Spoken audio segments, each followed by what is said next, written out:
Jorge Messias, bom dia a todos. O tempo é curto, eu vou tentar ser bastante objetivo e eu vou fazer 4 perguntas a Vossa Excelência. Primeiro, sobre a questão do 8 de janeiro. Quanto mais passa o tempo, mais se percebe a farsa que houve nesse julgamento. Pessoas julgadas sem foro por prerrogativa, tendo suas vidas decididas apenas pela primeira turma do Supremo, sem individualização das condutas, as denúncias como um copia e cola, mudando só o nome e qualificação, um cerceamento de defesa nunca antes visto na história desse Brasil, e algumas pessoas, algumas centenas de pessoas e famílias que tiveram suas vidas destruídas pela articulação especial de um ministro do Supremo. Iraci Megumi Nagoshi, 73 anos de idade, senhor Messias, participou do quebra-quebra aqui na Praça dos Três Poderes. No máximo, como o senhor falou também em outra resposta, responderia por uma depredação de patrimônio ou dano material. Condenação, 14 anos de cadeia. E essa senhora aqui. Mais recentemente, aqui na Sexta-feira de Paixão, o senhor Alcides Ram, 71 anos, um empresário de Santa Catarina. Olha a tipificação. A tipificação do que ele foi condenado, senhor Messias. Abolição violenta do Estado Democrático de Direito, golpe de Estado, dano qualificado, deterioração do patrimônio tombado e associação criminosa armada. Sabe o que ele fez? R$500 de Pix para fretar um ônibus. Condenação, 14 anos de prisão. E como foi dito aqui pelo senador Magno, a gente tem a Kézia aqui, essa menina de preto, que está aqui assistindo pessoalmente mais uma audiência de várias que ela tem participado aqui, em memória de sua família, do seu pai Clesão. Morreu na prisão depois de mais de 8 pedidos ignorados pelo senhor Alexandre de Moraes, com parecer favorável da PGR, para que ele pudesse sair de lá e tratar da sua saúde. E eu queria fazer uma primeira pergunta ao senhor, com toda a sinceridade.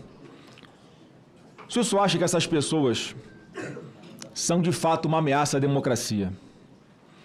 E nós aqui no Congresso, senadores e deputados, nós temos lutado muito por aprovação de uma anistia ampla, geral e restrita a essas pessoas, pessoas simples, via de regra, senhor Messias, trabalhadoras, sem nenhum antecedente criminal, com residência fixa, e que estavam apenas inconformadas com a forma como as eleições de 2022 foram conduzidas pelo senhor Alexandre de Moraes enquanto presidente do TSE, porque, de fato, ele desequilibrou essa disputa. E o senhor declarou, num veículo de comunicação, eu vou abrir aspas aqui, nós que lutamos e vivemos pela democracia nos sentimos indignados com qualquer projeto que fale em anistia para golpistas.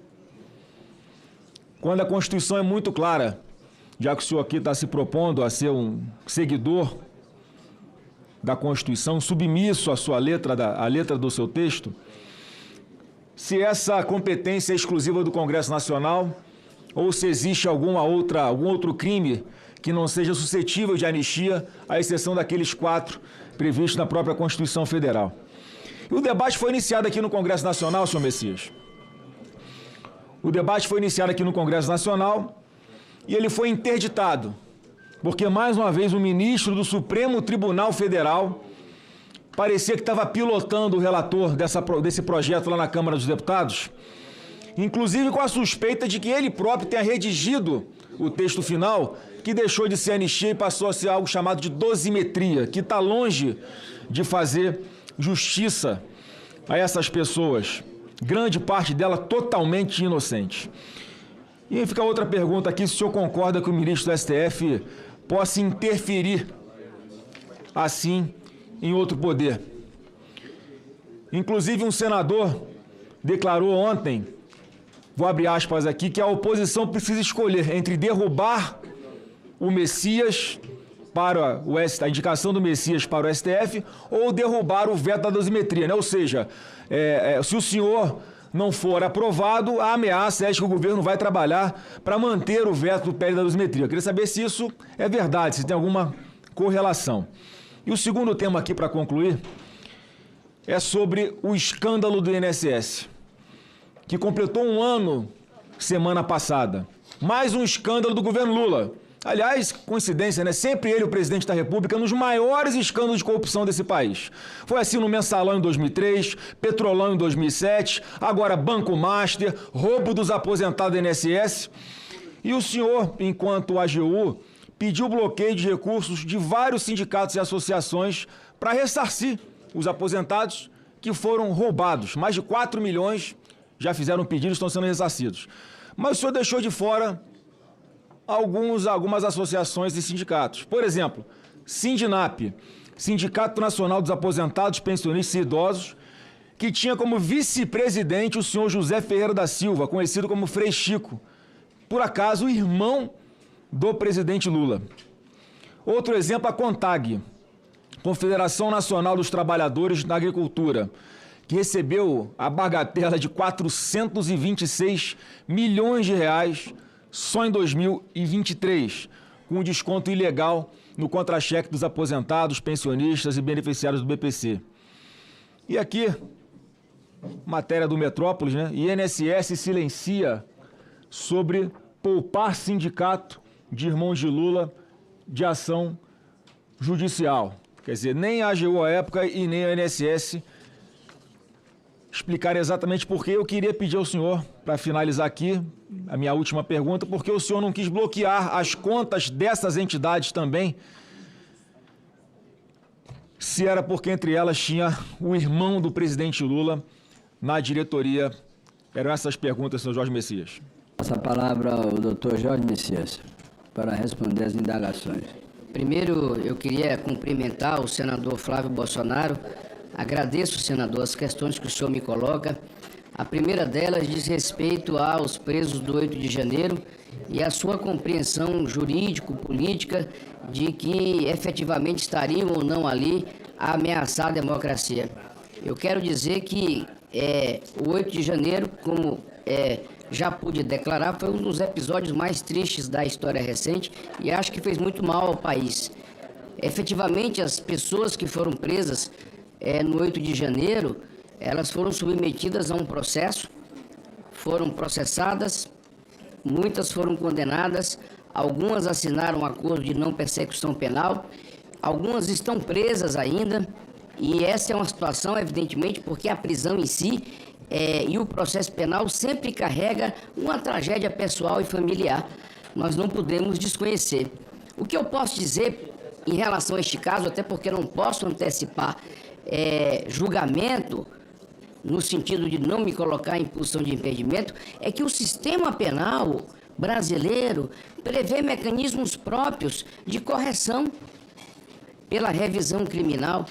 Portanto, essas questões elas podem estar sendo submetidas ainda à jurisdição do Supremo Tribunal Federal e eu não vou me colocar em situação de impedimento. Mas quero dizer que, do ponto de vista do direito penal, nós temos que voltar, na minha compreensão, àquilo que é básico.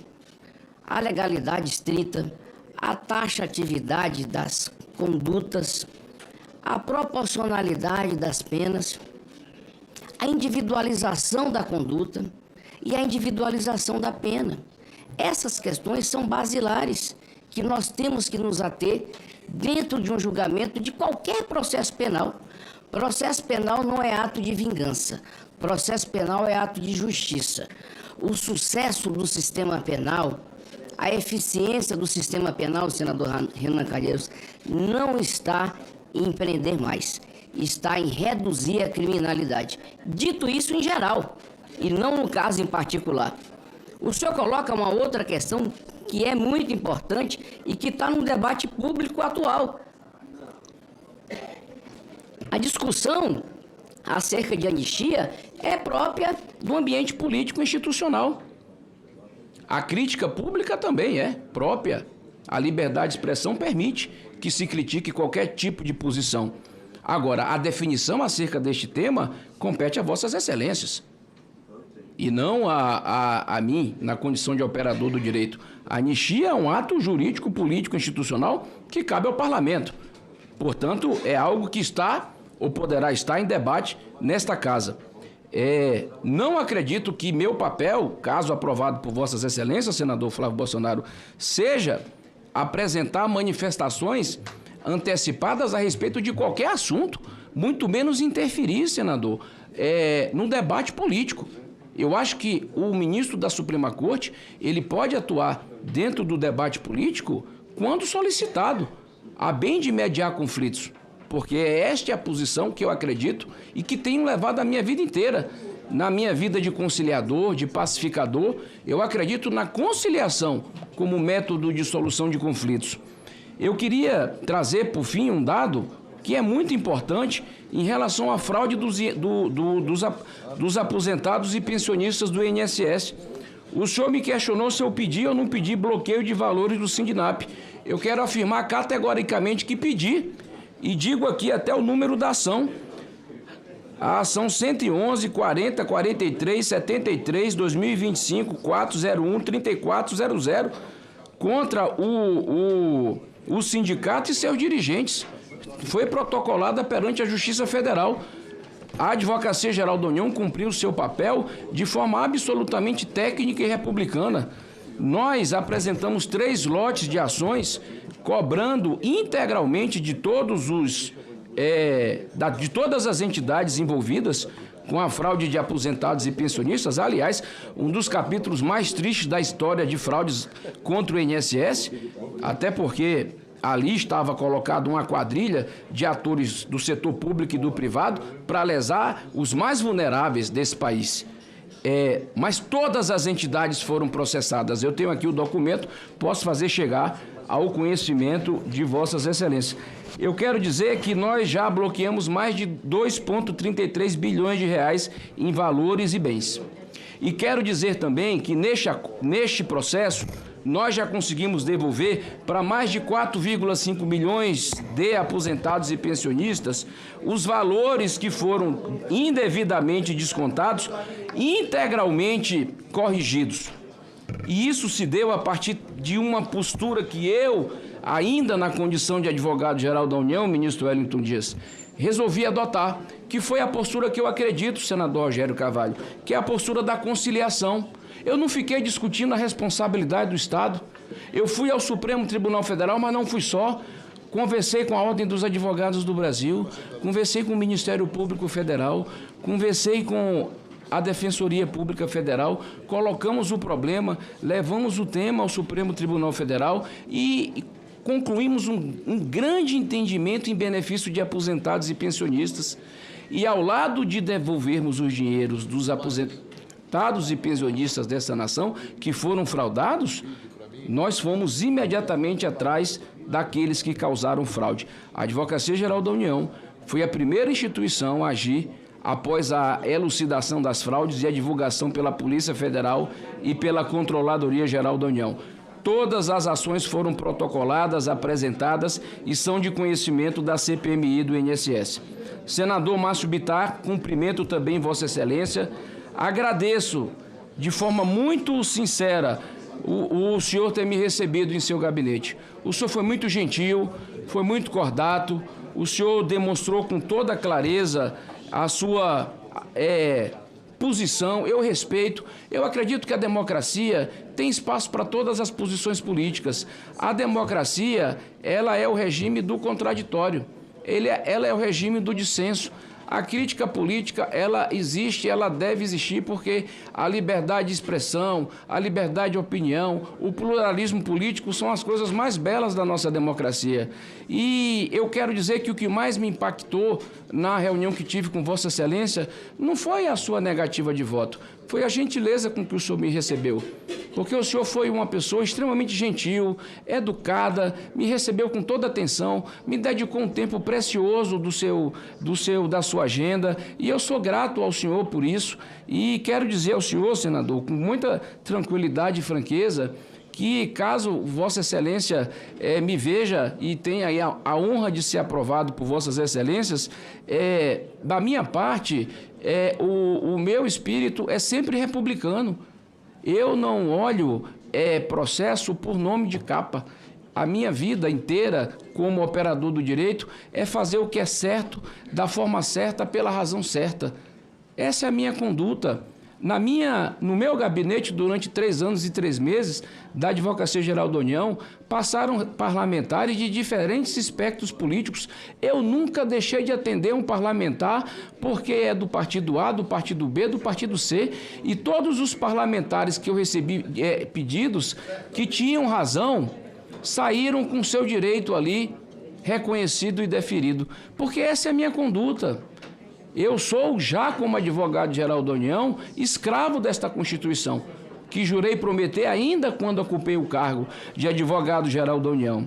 Senador, a questão das fraudes contra os aposentados, como eu lhe disse, e a propósito da pergunta formulada pelo senador Flávio Bolsonaro, repito, foi um dos capítulos mais tristes da história desse país.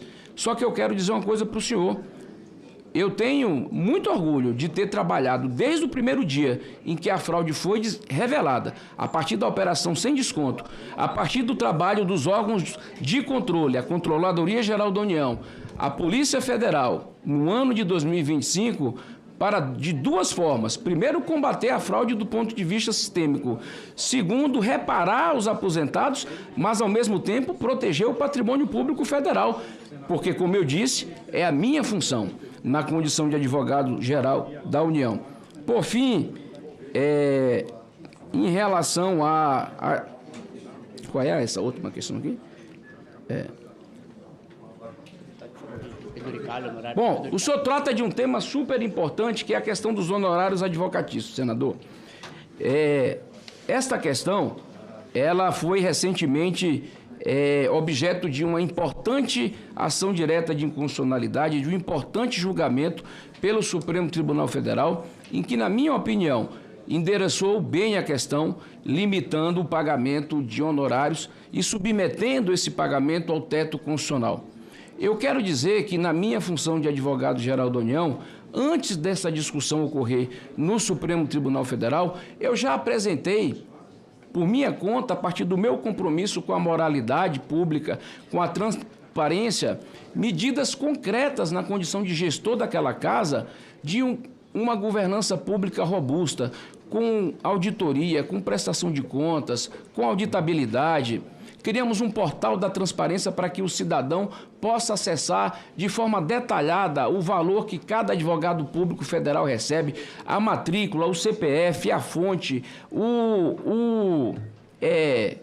a razão legal pela qual ele recebe. Mas eu preciso dizer também que, ao passo de apresentar essas informações detalhadas a respeito dos honorários, de que cada membro recebe, eu também tive a alegria de dizer a respeito do trabalho que esses nossos 8.000 colegas do Brasil desenvolvem em prol da sociedade brasileira. Eu tenho muito orgulho de, hoje ainda, estou afastado para me dedicar à sabatina, dirigir uma instituição que conseguiu reduzir em 3 anos 1,35 trilhões de reais do risco fiscal do judicial, que aumentou em quase 400% o aumento da arrecadação federal nos últimos anos.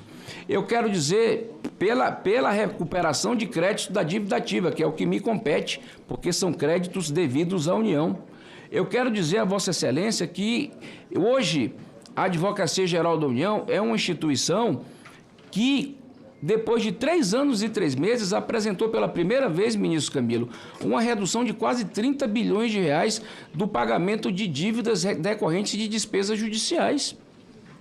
Esse dinheiro vai se reverter para quê? Para o orçamento público federal, a benefício da sociedade, na saúde, na educação, na assistência social, ministro Wellington Dias. Eu tenho muito orgulho de participar de uma gestão, porque ninguém faz nada sozinho. Eu sou muito grato de ter uma equipe muito dedicada.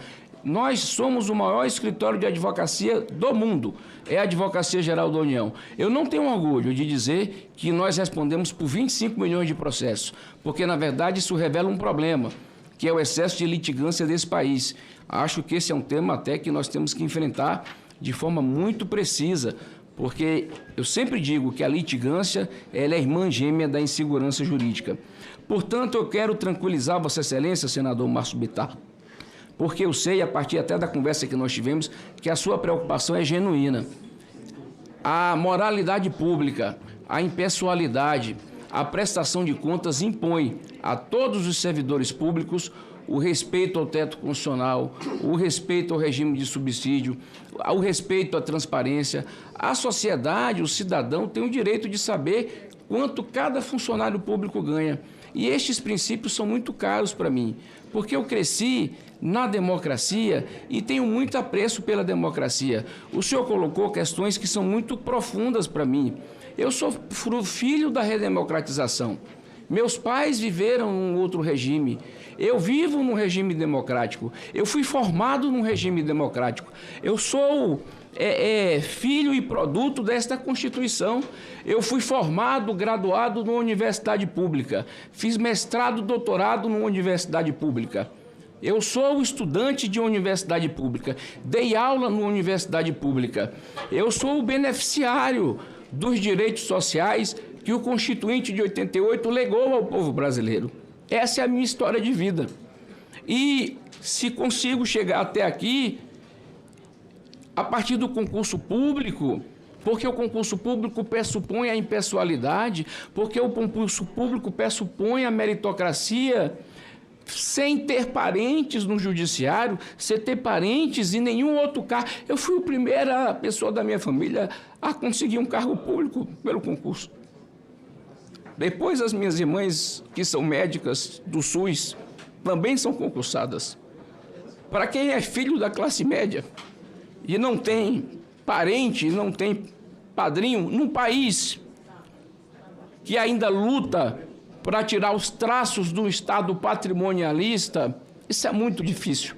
Eu venho de um Estado, aliás, eu venho de 2 estados, porque eu tenho orgulho de ter nascido em Pernambuco, mas tido a minha vida escolar no estado do Piauí, no estado do senador Marcelo Castro, no estado do senador Wellington Dias, que me acolheu com muito carinho. Esse estado me deu régua e compasso, foi onde eu tive minha vida escolar. E pelo estudo, porque meus pais eram humildes, mas meus pais nunca deixaram de investir na educação. Eu sou um privilegiado, porque ascendi à universidade pública mediante o vestibular. Me formei trabalhando. E quero dizer para o senhor que os princípios constitucionais, que eu tenho certeza, até porque nós conversamos, que Vossa Excelência tem enorme preocupação, são os mesmos princípios e valores que eu tenho nutrido a minha vida inteira. Então eu agradeço